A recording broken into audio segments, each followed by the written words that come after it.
Aşgabatda ilata gribe garşy vaksina etmek çäreleri ýokary depginde dowam edýär. Habarçylarymyz ýurtda COVID-19 bilen bagly ýagdaýyň asuda bolmagynda galýandygyny, ýöne muňa garamazdan Türkmenistanda tomuz paslynyň ahirinde girdilen bir karantin çäklendirmeleriniň öz güýjünde saklanýandygyny aýdýarlar. Habarçylarymyzyň sözlerine görä, köp adam çäklendirmeleriň 15-nji dekabrda gowşadylmagyna garaşýardy. Aşgabatda habarçymyz 65 ýaşdan ýokary raýatlara gribe garşy Günorta Koreýanyň vaksinasynyň muht sanjylýandygyny aýdýar. Onuň sözlerine görä 65 ýaşa ýetmedik ilata fransuz vaksinasy edilýär. Bu vaksina üçin raýatlardan 25 manat tölegi alynýar. Häzir saglyk işgärlerine we ýokary synp okuwçylara ýagny 7-nji 11-nji synp okuwçylara vaksina etmek işleri dolu diýen ýaly tamamlandy diýip efirde atlandyrylmasynlygyny soran ýagdaýdan habarly saglyk işgäri habarçymyza beren maglumatynda aýtdy.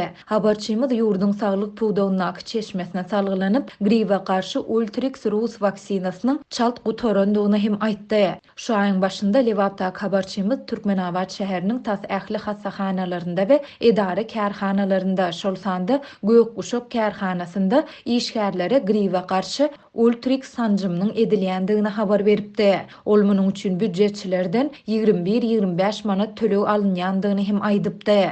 Bu aralykda Aşgabatdaky we Lewapdaky habarçylarymyz soňky bir ýarym aýyň dowamynda COVID-19 bilen bagly ýagdaýyň asudadygyny, raýatlaryň virus bilen keselleýändigi barada maglumatlaryň ýaýramaýandygyny habar berdiler. Muňa garamazdan Lewapdaky habarçymyzyň maglumatlaryna görä 15-nji dekabrda bazarlar, restoranlar, ilata hyzmat ediş nokatlary we güýmenje merkezleri gaýtadan açylmady.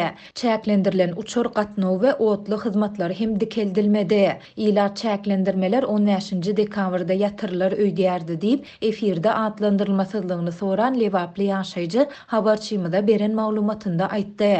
Bellesek 15-nji dekabrda 100den gowrak telekeçi we aljy hem Mary vilayatynyň Bayramaly etrawynyň merkezi bazarynyň açylmagyny umyd edip Söwda nokudynyň öňüne üýtdiler. Telekeçiler resmiýetiň bazary 15-nji dekabrda açmak barada wada berendigini aýtdylar. Muňa garamazdan bazar açylmady we polisiýa bazaryň öňüne üýşen adamlaryň tas ählisine 50 manat pul jerimesini ýazdy. Lewaply habarçymyz döwlet edara kärhanalaryndaky çeşmelerine salgylanyp dekabryň ahirinde we ýanwaryň başynda geçiriljek çäreleriň, şol sanda täze bayramynyň dinek käbir büdjet işgärleriniň gatnaşmagynda belleniljakdygyny hem habar berýär. Adatça ýurtda täze ýaly bayramçylyklar ýüzlerçe adamyň gatnaşmagynda bellenilýär. Türkmen häkimetleri ýurtda virus bilen keselleýänleriň we ondan ölýänleriň köpelendiği barada habarlaryň gelip gowşan mahaly, ýagny awgust aýynda bir karantin çäklendirmelerini girizdi. Muňa garamazdan häkimetler pandemiýanyň başyndan bäri